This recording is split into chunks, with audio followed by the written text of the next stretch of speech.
ये कहानी उन चार दोस्तों की है जिनके साथ कुछ ऐसा घटना घटी जिसे उनका पूरा जीवन बदल गया। आइए जानते हैं कि ऐसा क्या हुआ था। मुंबई शहर में रहने वाली प्रिया शर्मा अपने दोस्तों के साथ रवि, साहिल और विजय के साथ शिमला जाने के लिए निकल पड़े थे। अचानक प्रिया की नींद खुल गई तो उसने देखा कि बस में कोई नहीं था। बस ड्राइवर भी नहीं था।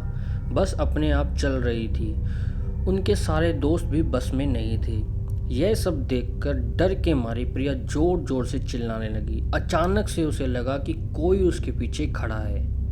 जब उसने पीछे मुड़ के देखा तो वहां पर एक स्त्री खड़ी थी, यानी कि औरत। उस औरत का चेहरा जला हुआ, ऐसा लग रहा था कि किसने उसके चेहरे पर एसिड फेंका हुआ है। ऐसा भयानक चेहरा देखकर प्रिया ने चिल्लाना शुरू कर दिया, बचाओ बचाओ बचाओ।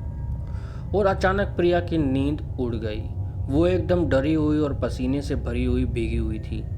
पास में बैठे हुए विजय ने पानी की बोतल दी और बोला, शायद तुम्हें कोई सपना देखा होगा। थोड़ी ही देर में सब शिमला पहुंच गए और एक होटल पर रात बिताने के लिए रुक गए। दूसरे दिन वो सब साथ में मिलकर होटल के पास वाले पहाड़ पे घूमने जाने का नक्की किया। करीबन आधे घंटे में वो सब पहाड़ की सबसे ऊंची शिखर पर पहुंच गए। वहीं से नीचे देखने पर घना जंगल और काफ़ी खूबसूरत नज़ारा दिख रहा था। अचानक साहिल चौंक गया और बोला, नीचे देखो, कोई खड़ा है, लगता है कोई औरत खड़ी है। विजय और रवि भी देखने लगे लेकिन उन्हें कोई भी नहीं दिख रहा था और बोला, तू पागल हो गया है क्या? इन घने जंगल में कोई महिला या कोई स्त्री यहाँ पे आ सकती है? तुम्हें शायद कोई भ्रम हुआ होगा। उसके बाद वो सब खुली जगह पर चले गए।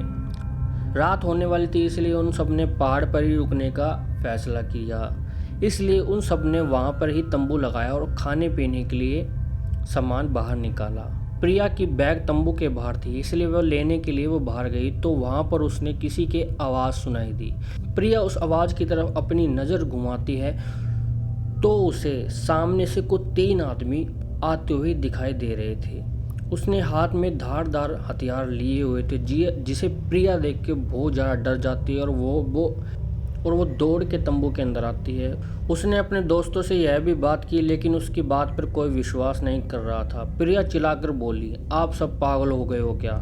कोई भी मेरी बातों पर भरोसा नहीं कर रहा है। चलिए मेरे साथ बाहर, मैं आपको बताती हूँ।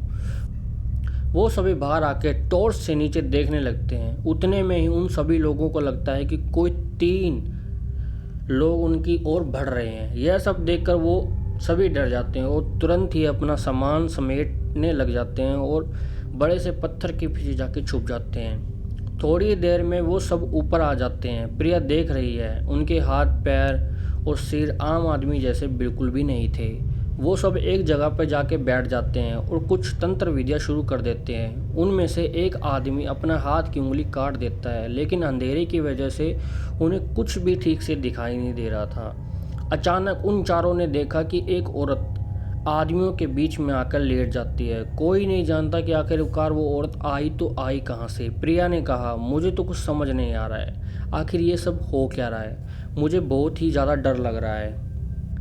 एक के बाद एक वो तीनों उस औरत को सूंघने लगते हैं। वहीं पे अचानक उस औरत ने अपनी उंगली उठाई और अपना हाथ हमारी तरफ कर दिया। हम सब डर गए। वो तीनों उस औरत को छोड़कर हमारी ओर बढ़ने लगे। हम सब पहाड़ी से नीचे होटल की ओर दौड़ने लगे। हमारी आवाज़ सुनकर वो तीनों हमारी ओर दौड़ने लगे। प्रिया और साहिल सबसे आगे थे। विजय और रवि उनके पीछे दौड़ रहे थे। प्रिया और साहिल होटल तक पहुंच गए लेकिन रवि और विजय का कोई पता नहीं चल रहा था। हमने होटल वालों को उनके बारे में सभी बातें बताई लेकिन उन्होंने हमसे कहा कि उस पहाड़ पर कोई भी नहीं जाता। वो पहाड़ श्रापित है। जो भी वहाँ जाता है वो कभी वापस लौट के नहीं आता। आपकी किस्मत अच्छी थी कि आप वहाँ से जिंदा आ रहे हो। लेकिन हमारे दोस्त रवि विजय कभी भी वापस लौट के नहीं आए। हमने उन्हें ढूंढने की बहुत कोशिश की, पुलिस कंप्लेन भी करवाई लेकिन कोई फ़र्क नहीं पड़ा। दोस्तों, अगर आपको हमारी कहानी अच्छी लगी हो तो कमेंट करके ज़रूर बताइएगा। अगर आपके साथ भी कुछ अपनी लाइफ में ऐसा एक्सपीरियंस हुआ है तो आप हमसे शेयर कर सकते हैं। आज की वीडियो में इतना ही और बने रहिए हमारे साथ। Thank you so much.